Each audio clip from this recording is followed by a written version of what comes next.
idea. We're looking for the MZ here. This is just a sort signature to identify executables. We're looking for the MZ, but first we need to see a content type tag coming back. In the protocol saying, hey, I got an application octet string. So there's a little bit more likelihood that we're getting ready to see an executable, which is nice. Off the bat, we could look at this and say, well, it only applies to web, so at least we're getting web because web is most of the traffic, but we're clearly limited here.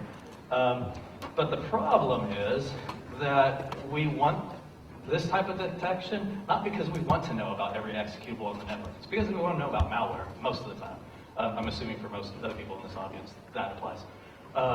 So when we want to know about malware on the network, well, that's not really commonly transferred with a lot of red flags going, hey, I'm malware right here, your other technologies missed me, but here's a tag telling you this is what I am. A lot of times you'll see a client request, file.gif, and the server will come back and go, well, in this case, they requested file.js. So the server comes back and says, got your JavaScript for you right here.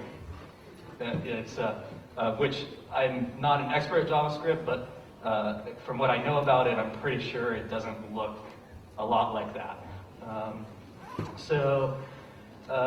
All right, well, I've seen that detection mechanisms out there looking for strings and things like that. Well, what about just trying to identify these strings?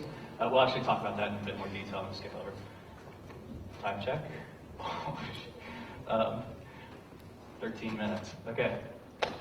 Right. We're going to start running now. Okay, so what about MZ at the start of it? What if we just say, okay, forget what's up here. How about when the web traffic, the payload of the web traffic, or FTP or whatever, it starts with MZ? That's got to be a good starting point, right? Well, unfortunately, what we're starting to see a heck of a lot more of on the network, and this is kind of funny, on the network, files being transferred where even a lot of times right now, just the first 2 bytes are changed. And just changing the first 2 bytes will pretty much evade most every network-based binary detection product that I've seen to date, just from changing 2 bytes. And you go, well, of course, because it can't run on the host. You copy that file down, you try to load it, the Windows loader is going to look at that and go, yeah, no thanks, I don't know how to run that. Well, a lot of times these are transferred with some type of malicious JavaScript or Java type wrapper, which writes the file, and when it receives the file, it knows to just rewrite the first 2 bytes once it hits the disk, and then goes along its thing. So this is hilarious. I mean, the technologies that this evades would make your jaw hit the floor. Okay, we can't really look for the MZ starting there. And kind of going a little bit further down this path, well, what about even at the start of a protocol anyways? Something that I'm sure people in here have seen is, we've been coming across for a little while now, actually probably a couple years now.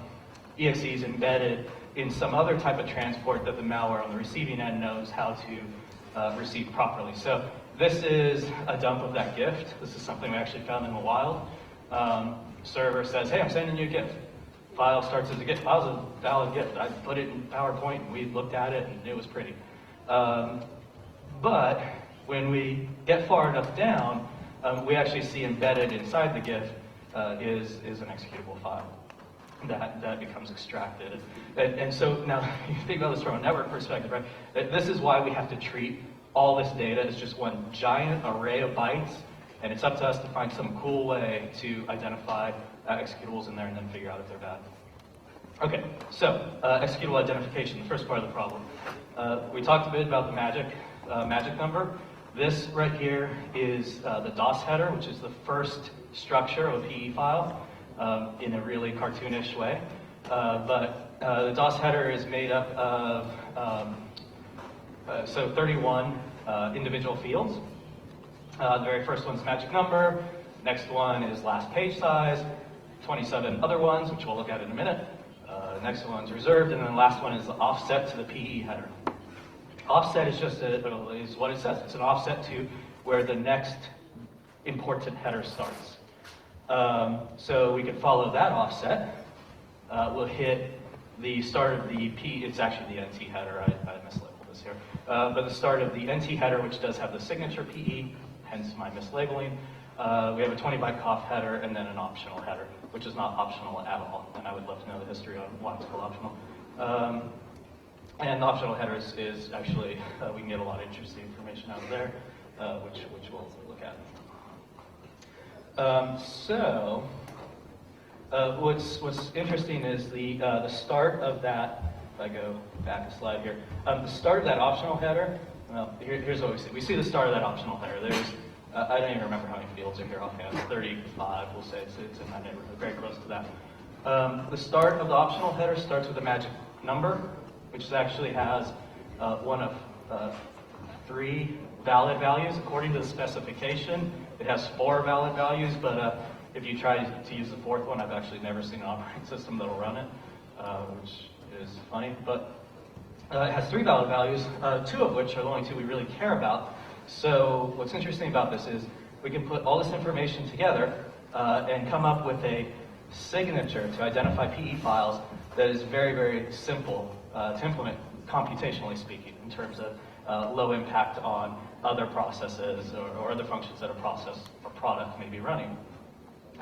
What I'm getting ready to show you assumes that we have the MZ fingerprint available to us. Of course, we looked at the example where we don't. There are ways around detecting with the same amount of accuracy when an executable is present that doesn't have the MZ fingerprint. Unfortunately, we have to skip it for this, but we can find ways of getting this information out more. So you can look at it there. All right, a pseudo example, basically covering what we saw in pictures, is if we find MZ, we can shift 59 bytes forward, read, it's a D word, so we'll just read in this offset. Read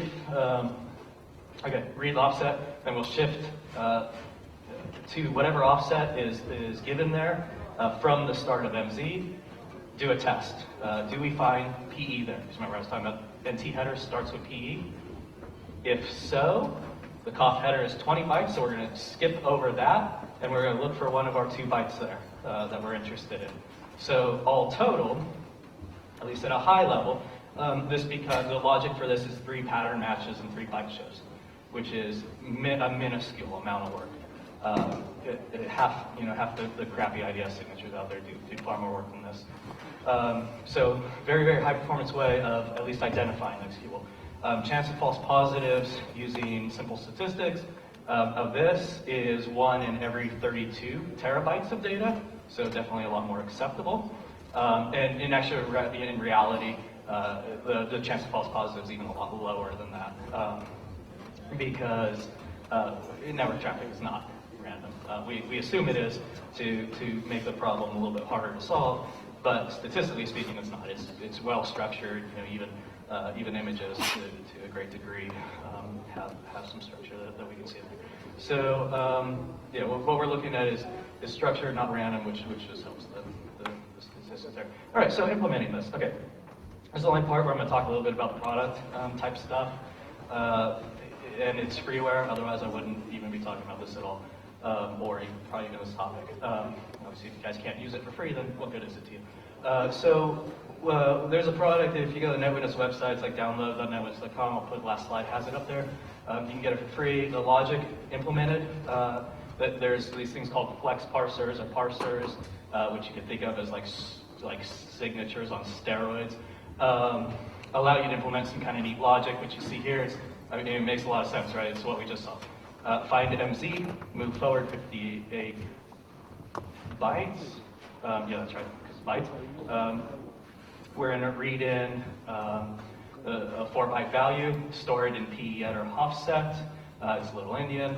We're going to move backwards and forwards because we've moved backwards to the start of MZ and then forward to whatever value was given to us. And then we're going to find the value PE. That's where this logic stops. We could actually jump one more time. We can move forward another 23 bytes and look for 1 or 2 values if we wanted to as well, but that's it. All right, so cool. We're identifying executables. This is what you would see in the example that we looked at earlier in terms of, if you use the freeware. You'll see that the session, we have one session here, but it says, hey, the server is saying I got content type image gift. The extension that was requested by the client this file.gif, but actually the forensic fingerprint of it is Windows executable inside that session. All right, 21.5 minutes. So how do we know if it's bad? Well, what's kind of neat is, as you saw even in the last example, is a lot of times just identifying there's a binary in a session is as far as you need to go. You know, of course not all the time, but it's crazy how much stuff we find just by looking at sessions that have known executables in them, but the session, you know, isn't really advertising itself as having an executable, you know, say it's a gift or Java type file or JavaScript or whatever the case is. So that's kind of neat. But you know, what happens when we have less to go on? So what we can do is we can go. If you think back to that slide I had that showed the structure of the PE file with those umpteen different fields. Any parts of the PE file or the header that's fixed, and by that I mean if you're familiar with PE formats, there's some pretty recursive things that can happen in there in terms of offsets and trying to calculate relative offsets versus absolute offsets. But anything that's fixed and absolute in terms of the file, we can do analysis on, because that's the type of stuff that's going to be simple pipe comparisons and pipe shifting. And that actually leaves a lot. It's under 100 different points that we can look at, but it's approaching that neighborhood of a number in terms of thinking about a PE file, treating it just like we would any other network protocol.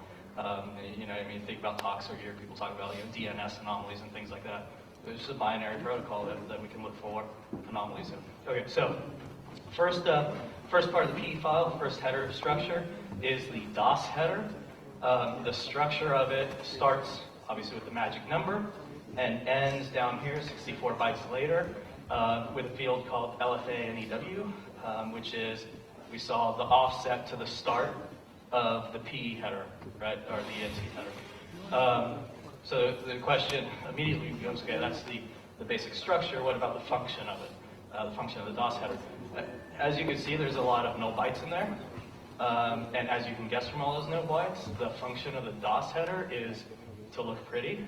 I don't know, it doesn't really have much of a function, as we'll see. It's a fairly obsolete header from a long time ago, probably before most of us were born. Okay, so what does that mean?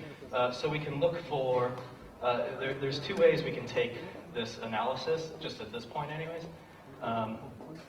There are certain values, there's about 4, and this knowledge came from fingerprinting what's normal output of normal compilers and linkers, and we looked at a lot of them, obviously Visual Studio, GCC, MASM, and kind of on down the line, Portland, etc. But what tends to be normal from them is we have some of these fields where we have non-null values, and there'll be one of a certain number of values or specific range, and the rest of these tend to be null.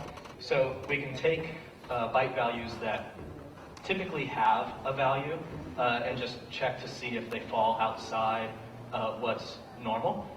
Or we can look at the null bytes, we have a lot of them to go off of here, or look at the null fields and see if any of them are not null. And what's really funny is we could probably stop the presentation right now and you'd be absolutely, if you were to just implement this right here, you'd absolutely amazed like how much you find in terms of bad stuff just for looking for non-null bytes in the DOS header. It's almost goofy. So flex parse example of that logic, just to show you guys, it's not super advanced, all this stuff we're talking about. We're doing a single byte test, we're actually stepping through. So I just took a section of it, but for a single, testing a single field there, we're moving forward to actually a specific field, so we're moving forward 12 bytes, reading in a single byte in this case, storing it in num temp 2.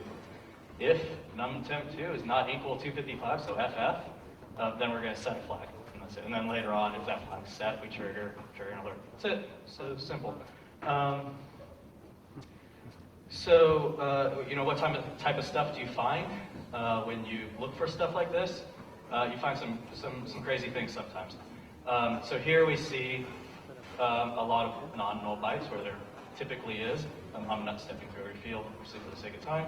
But we have our magic number, the end of the DOS header, E, LFA, and EW, and what's the DOS header function of the DOS header right now? Storage of import module string names. Okay, so the LFA and EW, actually, you can do a lot of tests just by reading this single value right here. So a lot of people, anyone who's done any sort of binary analysis of PE files, whether it's network or host space, has obviously seen them in hex editors.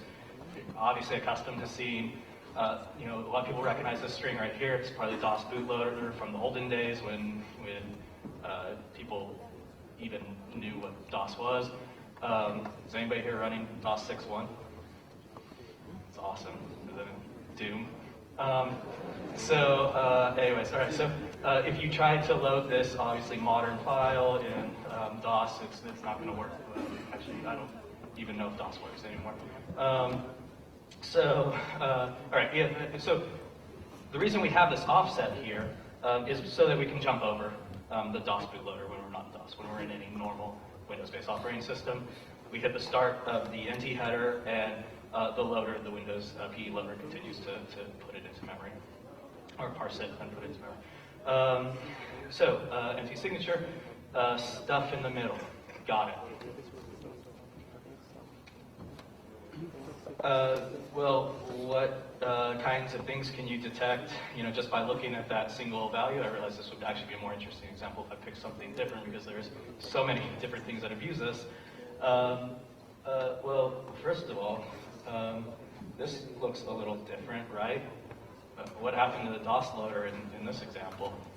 Well, because nobody's using DOS, and the light was in my eyes, so I don't know if really nobody in here is using DOS. I'm just going to go out on a limb and assume so.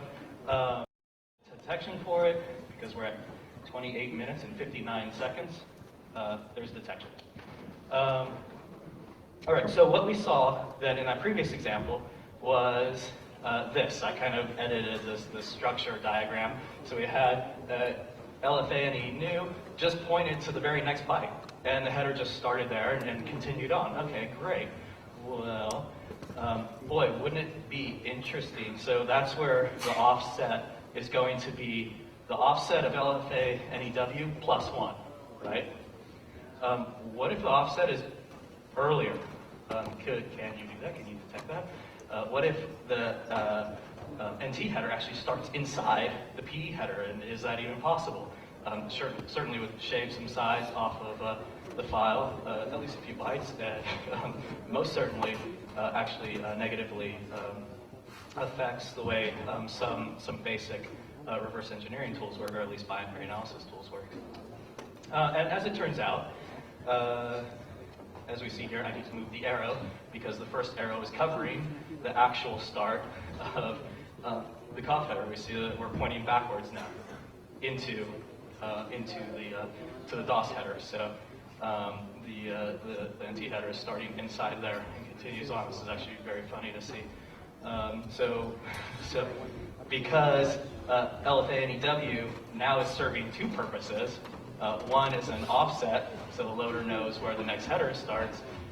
There also happens to be a collision that can be taken advantage of in this particular case, where we get a valid value for that OC.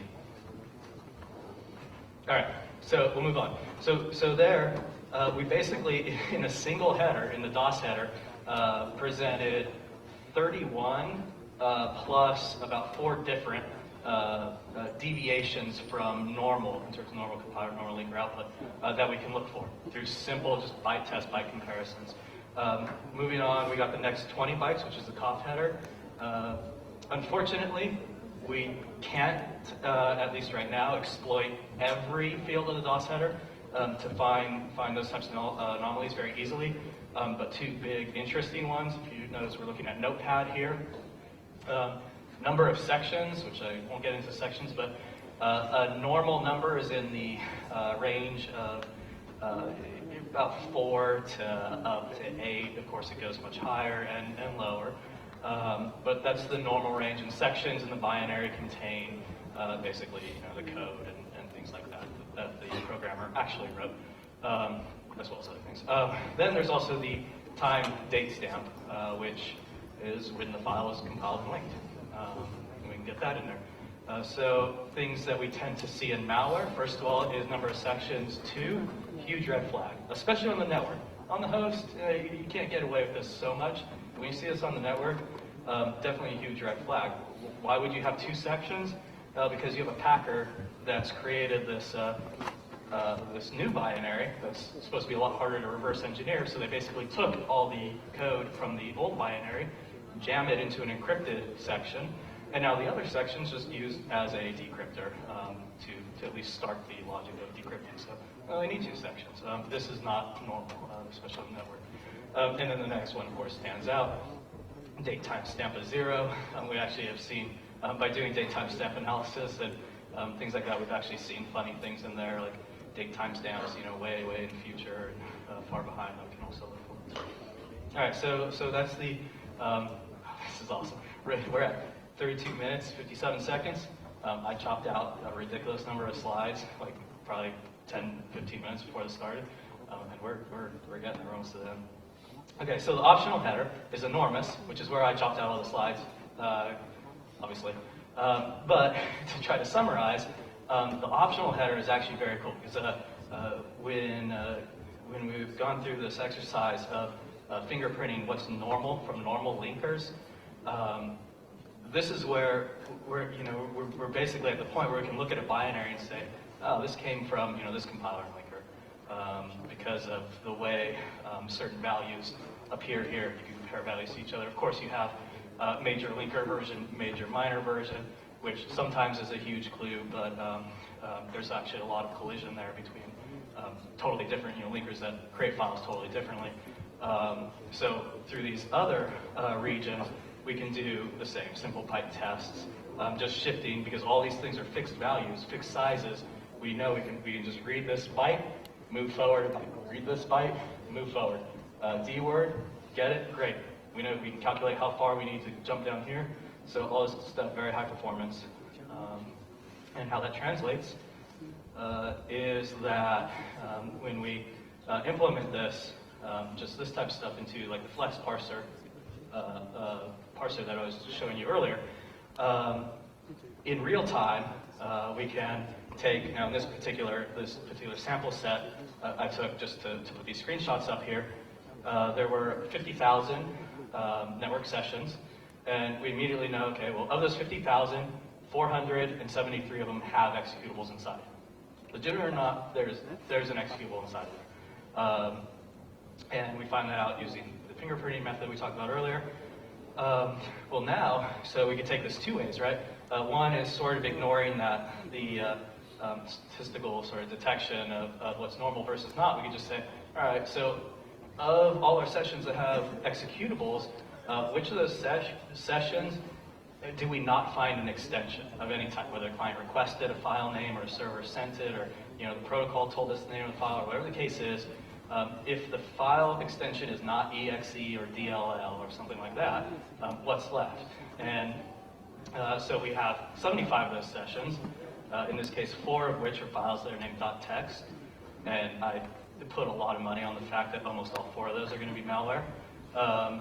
Same with a lot of these low numbers, obviously not MSI, JS, yeah, that's probably malware, and the PHP ones are probably have some embedded interesting things in there too. Then we can also go the other way, and I just kind of skipped over all this and tried to summarize it by saying, all right, if we take the 473 sessions that definitely have executables, how many of them have these different attributes? Because this is also summarized in scores, but I thought this is more sexy to see like it broken out. But how many of these executables have, and Insidious, of course, when I went back into the office and showed them this cool stuff, they're like, yeah, we're never putting a product out that uses the word Insidious. I was like, you guys suck. Anyways, here's where we see each of those checks come up. We have 21 binaries with less than 3 sections, code size 0. on down the line. So each one of those tests we can pivot on, we can correlate to, we can find binaries that have multiples of that or not. All right, so I totally lied to Leonardo, it's 3648. But here's my contact information. If you download the freeware version of it, the current package doesn't have this parser inside of it that I've been talking about. Email it to me, I'll send it to you. Just make sure the subject line is obvious so I don't like delete it or ignore it. Or you could just wait like a month or two and the next major release that comes out on the web is going to have all this stuff packaged in. And that's it. Done.